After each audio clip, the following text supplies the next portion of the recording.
Hi everyone, I hope you are doing well. In today's lecture, मैं discuss करूंगा 1 year strategy for UPSC CSC 2025। जैसे कि लगभग every year 10 lakh लोग form fill करते हैं, जिसमें से 5 लाख लोग प्रीलिम्स देते हैं और जिसमें से जस्ट 1000 का सिलेक्शन होता है एट द एंड। ठीक है, so I just want to tell you that कि इस एग्जाम में प्रॉपर स्ट्रेटजी और गाइडेंस बहुत मैटर करता है। ठीक है, so here I am with this video. तो मैं इस वीडियो के माध्यम से आपको बताऊंगा कि एक क्या प्रॉपर स्ट्रेटजी होनी चाहिए और क्या आप स्टेप्स ले सकते हो throughout the journey in order to get the selection in UPSC exam. ठीक है, तो पहला इसका पहला वो देखते हैं, पहले इसको देखते हैं। ठीक है, लाइक एक कोट देखते हैं, even the greatest was once a beginner, don't be afraid to take the first step. जब हम यूपीएससी की प्रिपरेशन स्टार्ट करते हैं तो हमेशा एक माइंड में फियर होता है कि दैट कि हमें सिलेक्शन मिलेगा या नहीं मिलेगा, उसमें क्या कितने टाइम में मिलेगा, मतलब कहीं ज़्यादा टाइम ना लग जाए। ये सारी चीज़ें फियर होती हैं इनिशियल टाइम में। तो मैं सजेस्ट करूँगा कि आप सारे फियर्स को भूल कर आप जस्ट स्टार्ट करो। ठीक है, आप जब स्टार्ट करोगे तो आपको आइडिया मिलेगा कि कैसे चीज़ों को लेकर चलना है, कैसे उसका प्रिपरेशन करना है, कैसे आंसर राइटिंग करना है, कैसे टेस्ट देना है, कैसे ऐसे राइटिंग करना है। All this things will happen, मतलब जैसे जैसे आप चीज़ें लेकर चलोगे वैसे वैसी चीज़ें अंडरस्टैंड आप करते चलोगे। ठीक है, तो पहला हम इसमें डिस्कस करते हैं important point. Oh man, just a second. इसमें इंपॉर्टेंट पॉइंट है syllabus and PYQs. These two things is going to play a significant role in your preparation. ठीक है,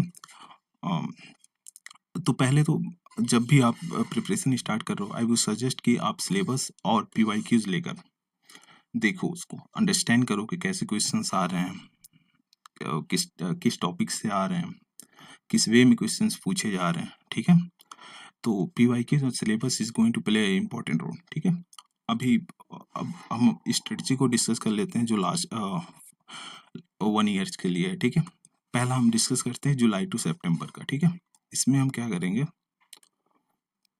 जुलाई टू सितंबर। ठीक है, इसमें क्या है, पहले तो आपको कुछ टाइम लेना पड़ेगा। ठीक है, कुछ टाइम देना पड़ेगा सिलेबस को और पीवाईक्यूज को। आप इसको अंडरस्टैंड करोगे, टेक अराउंड 15 to 20 days। हाँ, जिससे आप चीज़ों को अच्छे से अंडरस्टैंड कर पाओ। एक बार जब आपका फाउंडेशन मजबूत हो गया तो फिर दिक्कत नहीं होगी आगे चल के। ठीक है, फिर उसके बाद क्या करना, आपको बेसिक बुक्स पे आ जाना। हालांकि आपको इसको साथ में लेके चलना है, सिलेबस भी। जैसे आप मॉर्निंग में उठ रहे हो, ठीक है, एक सिलेबस आप देख लिए, पूरा पढ़ लिए, फिर उसके साथ साथ पीवाईक्यूज कर लिए। सपोज दैट आप ज्योग्राफी का बुक पढ़ने जा रहे हो एनसीईआरटी का, तो उसमें आप क्या करोगे, पहले आप पीवाईक्यूज देखोगे। ठीक है, कि कैसे क्वेश्चन पुट यूपीएससी पूछ रहा है। ठीक है, मेंस में और प्रीलिम्स में बोथ। ठीक है, फिर उसके बाद आप एनसीईआरटी पढ़ोगे। तो इससे क्या होगा, एक प्रॉपर आइडिया आपको मिल जाएगा कि कैसे चीज़ों को पढ़ना है, कैसे एनसीईआरटीज को पढ़ना है। ठीक है, टॉपर्स बहुत सारी चीज़ें बताएंगे यार कि ये सारी चीज़ें हैं, ऐसे कर लो ऐसे कर लो, बट जो चीज़ें हैं ये सिलेबस और पीवाईक्यूज, वो आपको खुद से अंडरस्टैंड करना पड़ेगा। आप खुद से जब एनालाइज करते हो तो आपको एक डॉट्स जो होता है ना, वो कनेक्ट होता है, जिसके थ्रू आप चीज़ों को अच्छे से आगे लेके बढ़ सकते हो। ठीक है, अब आप एनसीईआरटी इसमें करना है, 3 महीने में आपको एनसीईआरटी का लेना है। ठीक है, फिर उसके बाद ऑप्शनल के विथ नोट्स क्या करना है, इसमें आप पहले ऑप्शनल डिसाइड करना। ठीक है, कि कौन सा ऑप्शनल आपको एग्जैक्टली लेना है। तो उसका आपको 3 महीने में प्रिपरेशन लगभग about I would say 70 to 80% आपका इसमें कंप्लीट हो जाना चाहिए। ठीक है, 70 to 80% जब आप कंप्लीट कर लोगे तो जो 20% बच रहा है, 20 to 30% जो बच रहा है, वो आप मेंस के प्रीलिम्स क्वालिफाई होने के बाद भी कर सकते हो। ठीक है, वो जो कि आपको टेस्ट सीरीज वगैरह के थ्रू आपको कवर करा दिया जाएगा। ठीक है, तो उसके बाद अब यहाँ पे 4th पॉइंट आता है newspaper. Newspaper is very important source for the current affair. ठीक है, इसके लिए आपको या तो द हिंदू पढ़ सकते हो या तो इंडियन एक्सप्रेस पढ़ सकते हो, ठीक है, इट डिपेंड्स ऑन यू। तो न्यूज़पेपर हो गया। हाँ, इनिशियल टाइम में आपको समझने में इसको दिक्कत होगी क्योंकि ये हैबिट में नहीं रहता। जब हैबिट में आ जाता है धीरे-धीरे आप अंडरस्टैंड करने चीज़ों को कनेक्ट करते। तो फर्स्टली आप बहुत सारे दिनों से आई मीन न्यूज़ ही नहीं पढ़ रहे हो, ठीक है? तो अचानक से अगर कोई न्यूज़ आता है तो उसको अंडरस्टैंड करने में आपको दिक्कत हो सकती है, ठीक है? तो जब आप 2 से 3 महीने पढ़ते कंटिन्यूअसली सपोज़ दैट 1 महीने आपने पढ़ लिया, तो कहीं न कहीं जो न्यूज़ होता है, वो रिपीट होता रहता है, ठीक है? कि लाइक ये न्यूज़ था, इससे कनेक्टेड कुछ अदर न्यूज़ आ गया, तो ये सारी चीज़ें हैं इसमें, ठीक है? अब आ जाते हैं हमें इसमें, जुलाई नहीं सॉरी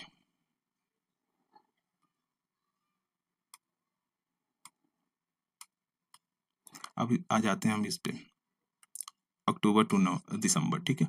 इसमें क्या करना है, इसमें आपको जीएस का जो प्रिपरेशन है वो स्टार्ट कर देना है, ठीक है?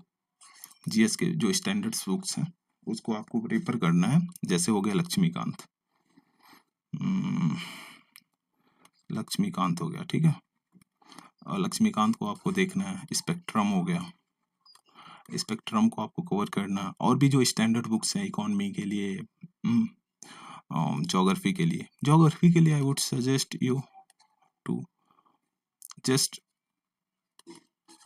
गो थ्रू द एनसीईआरटी। 11th और 12th की जो एनसीईआरटी मोर देन सफिशिएंट है, इसके लिए आपको कहीं नहीं भागना है, ठीक है? तो ये हो गया आपका। और ऑप्शनल का जो है, ऑप्शनल का आप रिवीजन स्टार्ट कर दो। आई मीन जो आपने अभी तक पढ़ा है 3 महीने में, उसका रिवीजन कर लो, ठीक है? एटलीस्ट 2 से 3 बारी कर लोगे तो फिर it would be you helpful for you to get a good marks in optional, ठीक है? अब start answer writing. Answer writing is very important, ठीक है? सपोज दैट आपका प्रीलिम्स हो जाता है, अगर आपने अच्छे से आंसर राइटिंग प्रैक्टिस ही नहीं किया तो you won't be able to qualify mains. So तो मेंस का ही सारा गेम है यार, देख लो, सिंपल सी बात है, मेंस का ही सारा गेम है। आप अगर मेंस में आपके अच्छे मार्क्स आते हैं तो इंटरव्यू में भी आपके अगर थोड़ा सा कम मार्क्स आते हैं तब भी आपका सिलेक्शन हो जाता है, ठीक है? तो उसके लिए क्या करना है, या तो दो दो का पेयर लेके चलो, या तो वन वन का पेयर ले चलो, या फिर दो का जीएस का हो गया जैसे, और वन ऑप्शनल का, इसका आप ऐसे कर सकते हो, ठीक है? तो दो दो का आई वुड सजेस्ट कि चार, देखो, चार क्वेश्चन पेपर क्वेश्चन अगर आप डेली सॉल्व कर रहे हो तो it would be much better, ठीक है? तो ये हो गया अक्टूबर से दिसंबर। अब हम आ जाते हैं इस पे, जनवरी से फरवरी। अब इसमें क्या करना, जो आपने जीएस पढ़ा है, हाँ, जो आपने बहुत सारे रिसोर्सेज को जीएस के लिए फॉलो किया है, तो उसका आपको सेकंड रीडिंग करना है, ठीक है? जैसे लक्ष्मीकांत हो गया, उसका आप सेकंड रीडिंग करो। इसमें हालांकि थोड़ा सा कम टाइम लगेगा क्योंकि फर्स्ट टाइम जब आप पढ़ते हो तो it takes lots of time, ठीक है? शायद लक्ष्मीकांत आपको 20 दिन लग जाए डेली 6 घंटे देने के बाद, ठीक है? ऐसा होगा, ऐसा लगेगा भी, तो you don't be need to afraid, ठीक है? ये ऐसे राइटिंग, अब इसमें जनवरी टू फरवरी में आप कम से कम कोशिश करो 4 से 6 ऐसे आप लिख लो, ठीक है?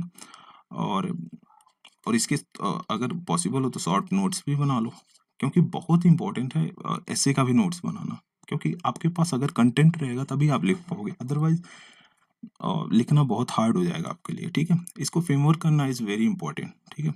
कंटेंट रहेगा तभी आप फ्रेम कर पाओगे, तभी आप लिख पाओगे।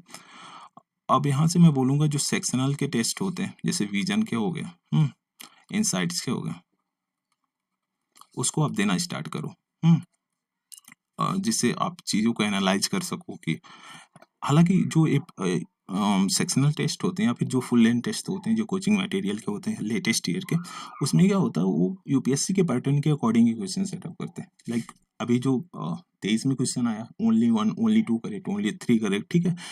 बट लेकिन अब जब इसके देखोगे, विजन के मटेरियल से देखोगे तो उसमें भी आपको इसी टाइप के क्वेश्चंस मिलेंगे, ठीक है? ओनली 1, ओनली 2, 3 करेक्ट, ये सारी चीज़ें इसीलिए इंपॉर्टेंट है, ठीक है? आप इससे सीखोगे कि कहाँ मिस्टेक कर रहे हो, कहाँ पे आपको ज़्यादा वर्क करना है, ये सारी चीज़ें। जैसे ज्योग्राफी में if you are getting low marks, then ये तो रियलाइज होगा कि हाँ, geography is going to be a disaster for you to for you.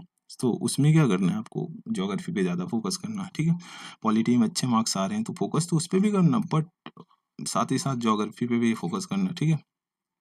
Other भी सब्जेक्ट्स पे फोकस है। कंप्लीट मेंस नोट्स, जो मेंस नोट्स है, जो कि आप शायद बना रहे होगे अभी तक बना रहे होगे, तो उसको भी कंप्लीट कर लेना है, ठीक है? जैसे कि हो गया इंटरनल सिक्योरिटी का हो गया, ठीक है? एथिक्स का नोट्स हो गया, तो ये सारी चीज़ें आपको अभी तक कर लेनी है, ठीक है। अब CSAT, CSAT is is a very important, आप इसको इग्नोर ही नहीं कर सकते हो। लास्ट 3 ईयर्स से ऐसे इसमें क्वेश्चंस आ रहे हैं कि जो आईआईटियंस है वो भी सॉल्व करने में थोड़ा सा उनको दिक्कत आ रही है, ठीक है। तो कहीं ना कहीं मैथ के जो सेक्शंस हैं मैथ के वो काफ़ी टफ बन जा रहे हैं। तो उसके लिए आपको क्या करना है कि जो पीवाईक्यूज हैं उसको अच्छे से एनालाइज करना है, पीवाईक्यूज देना है। लाइक 2013 से आप ले लो, फिर 2024 तक जैसे भी जो जो पीवाईक्यूज जो जो क्वेश्चंस पेपर आए हैं उसको सॉल्व करो, देखो कि कहाँ आपकी गलतियाँ हो रही हैं, कितने मार्क्स आ रहे हैं, उसके अकॉर्डिंग आपको स्ट्रेटजी बनानी है, ठीक है, सी सेट की। अब इस पे आ जाते हैं मार्च टू प्रीलिम्स। क्या करना है आपको इसमें, क्या करना है आप पूरा फोकस आप प्रीलिम्स पे दो, ठीक है। इसमें आपको कुछ मेंस का नहीं पढ़ना, बस प्रीलिम्स पर्सपेक्टिव ज़्यादा होना चाहिए। मैक्सिमम मार्क्स दो, जो आंसर राइटिंग अभी तक आप कर रहे थे उसको स्टॉप कर दो, क्योंकि obviously you left with 3 month. अगर 26 मई को पेपर है 2025 का, तो आप 3 महीने के बच्चा, तो उसमें आपको ज़्यादा से ज़्यादा आपको मॉक देना है, पीवाईक्यूज लगाने हैं प्रीलिम्स के, हाँ, और फिर उसके बाद नोट्स रिवीजन करना है मल्टीपल टाइम्स, ठीक है, मल्टीपल टाइम्स नोट्स। और जो लास्ट 13 ईयर्स के पीवाईक्यूज उसको भी करना है, ठीक है, notes revision. So this was the 1 year proper strategy for UPSC CSC examination 2025. This is the end of the video. So thank you for watching. Have a great day.